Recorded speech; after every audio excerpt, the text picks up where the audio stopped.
Alrighty guys, welcome back to another video. This one's going to be focusing on cocktail competitions.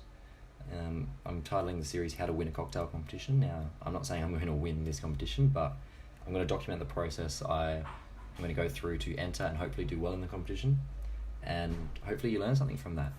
So, the competition we'll be entering this time around will be the Shivers Masters. The Shivers Masters is run by Shivers Regal, which is a Scotch whiskey. Here's a nice 12-year-old blend just there. And the first thing to understand about cocktail competitions is there's purpose behind it through the brand, okay? So Shivers Regal, they want to push the brand in a unique way. And they're running a cocktail competition that focuses on, in this case, the community. Can you share the unique spirit of your community? The first step before you put pen to paper or do anything is to sort of get yourself organized. So this is the Shivers Masters website.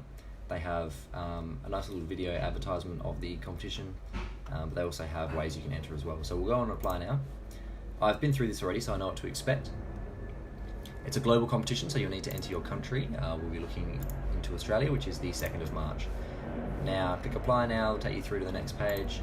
I'm on my desktop now. The biggest thing to do when you're entering a cocktail competition is to stay organized. So I've created a folder here called the Shivers Masters Cocktail Competition 2.03. The 2.03 signifies that the first stage of the competition closes on the 2nd of March. It's currently the 22nd of February, so we haven't got too long before it closes. The application form is where we are now. It will give you anything that you need to put forward to create a submission. So what we'll do is we'll copy and paste this. So selecting everything, we just copy it. I've done this already. I've created a Word document called submission info, and this submission info is basically a template so you can put in all your details outside of the website and be prepared for when the competition closes. You can just copy and paste everything and you know what to expect basically. Alrighty, we've also got, when you go back to the application form, it's got all the information about your drink. The rules and tips is really important, as well as the local terms and conditions. You can worry about the global terms and conditions if you get to that stage. Alrighty, so this is the terms and conditions. Again, we've copy and pasted this. We'll put this into a new Word document. This is a big slab of text. A lot of it is not relevant to to you as a competitor in the competition, but it's a good idea to read it because there will be little bits here and there that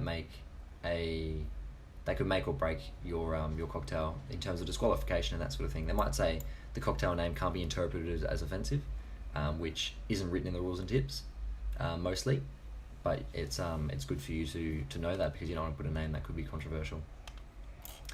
Alrighty, finally we'll do the same thing with the rules and tips, which is available just here.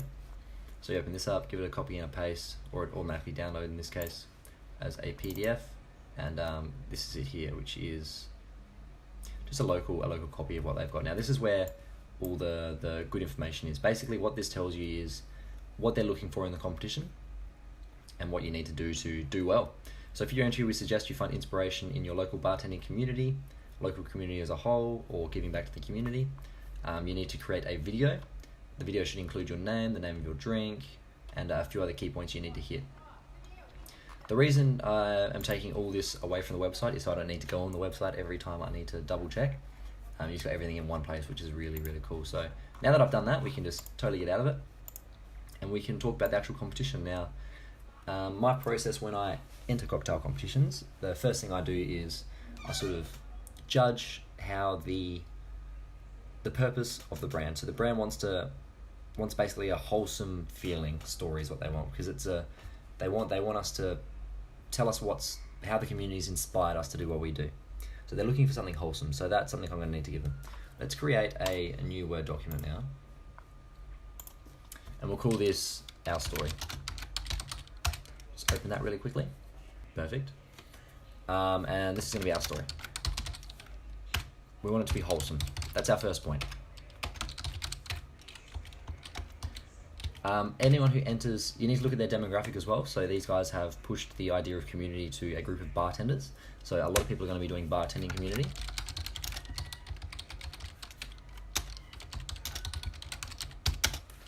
And I see this as a good opportunity to create a point of difference. So in their rules and tips, which I believe, no, I got rid of it, they say that they suggest you find inspiration from your local bartending community and bar teams. So they basically said that's a good idea. They like that idea. So I think that's encouraging a lot of people to do it. I also think that it means that you're not going to stand out from the crowd very much. So you need to pick something different, be unique in that respect. This competition's a bit weird to sort of try and give a how-to video on, because the concept is very personal from one person to another. No matter what you're going to put forward, it's going to be a personal experience to you. You can't have something otherwise.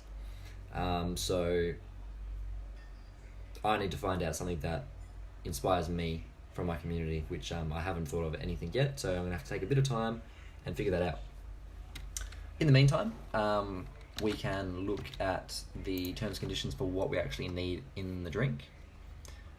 Each drink must contain 30 milliliters of a Shivers product recommended by your local representative, and the total combined alcohol ingredients must not exceed 100 mils. So you can't go wrong with the old Shivers 12-year-old. So I think that's the most accessible to the public, and probably going to be the most popular, but also a really, really tasty scotch as well. As you can tell, it's won all these awards. It's good to know there's quite a lot of information about the brand as well, tasting notes in particular. You can have a little, ooh, it's fancy, isn't it? You can use that later when you're designing a cocktail. Alrighty, so I think that's where we'll leave it, guys. It's really at a point now where I just need to go away and sort of have a little bit of a think and figure out exactly what I'm going to do. This has been a pretty easy, quick video, but it's a very, very, very core concept. You gotta be set up to win, basically. Otherwise, you'll be set up to fail. Keeping everything in one place, keeping everything together, it's very beneficial to you. And make sure that once you do download these things, you read through them properly. Doing that will ensure that you don't do something like have an offensive name for your drink and get disqualified, or use too much Shivers or not enough Shivers and get disqualified. Definitely reading the fine print, because a lot of competition judges say this, and they try to encourage people to read the rules, because apparently there's just an unfathomable amount of people that are disqualified because they don't read it. Do that, and then have a think, because we always start with a story. Don't start with a cocktail and then try to fit a story into it, because you basically restrict yourself on what sort of story you can come up with. The story is the important part, especially in a competition like this. You need something wholesome. So start with that. Figure it out.